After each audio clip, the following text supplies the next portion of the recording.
सभा में कहा कि स्पीकर के द्वारा उन्हें बोलने नहीं दिया जा रहा। कुंभ मेला पर वो बोलने वाले थे, लेकिन बार बार उन्हें रोक दिया जाता है। इस तरीके से वो हाउस में बोलना चाहते हैं। देखिए, राहुल जी एक अनुभवी सांसद हैं और संसद की एक प्रक्रिया है। उस प्रक्रिया का पालन सभी सांसदों को करना होता है। इसमें किसी के पास ऐसा एक परिवार विशेष में जन्म लेने की वजह से कुछ विशेषाधिकार हो, ऐसा नहीं होता है। सभी सांसद वहाँ समान हैं।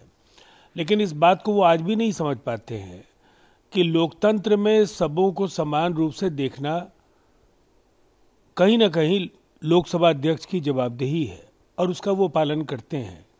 तो इसीलिए उन्हें निराशा नहीं होनी चाहिए। पटना में वक्फ बिल को लेकर बहुत बड़ा प्रदर्शन हुआ ऑल इंडिया मुस्लिम बोर्ड की तरफ से। लालू यादव, तेजस्वी यादव भी शामिल हुए, उसमें अल्लाह अकबर के नारे लगे। कैसे देखते हैं इस पूरे प्रोटेस्ट को? क्या वोट बैंक की पॉलिटिक्स भी है इसके पीछे? देखिए, अब लालू प्रसाद जी को ऐसे आयोजनों में देखा जाना हैरानी पैदा करने वाला विषय है। दरअसल बिहार के लोग आज भी भागलपुर दंगे को नहीं भूले हैं। कांग्रेस का वो दौर था जब एक तरह से हम कहें कि मुसलमानों का नरसंहार हुआ था भागलपुर में। लालू जी की सरकार बनी और उस दौरान भागलपुर दंगे के दोषियों के खिलाफ कोई कारगर कार्रवाई नहीं हुई।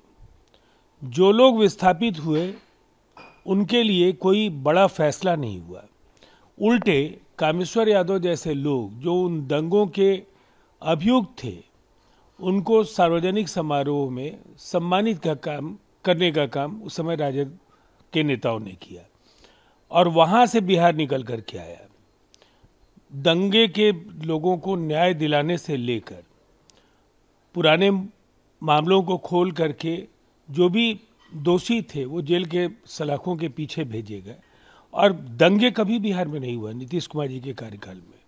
अमन चैन का जो ये बिहार मॉडल है, ये अनुकरणीय है पूरे देश में। इसीलिए ऐसे स्थानों पर लालू प्रसाद जी या कांग्रेस के नेताओं को देखकर हैरानी होती है। कल एनडीए की बड़ी बैठक दिल्ली में हुई, विधानसभा आने वाले लेकर क्या असर देखते हैं सर इस बैठक का आने वाले चुनाव में? देखिए, निसंदेह ट्रेजरी बेंच की जो जवाबदेही है, अनेक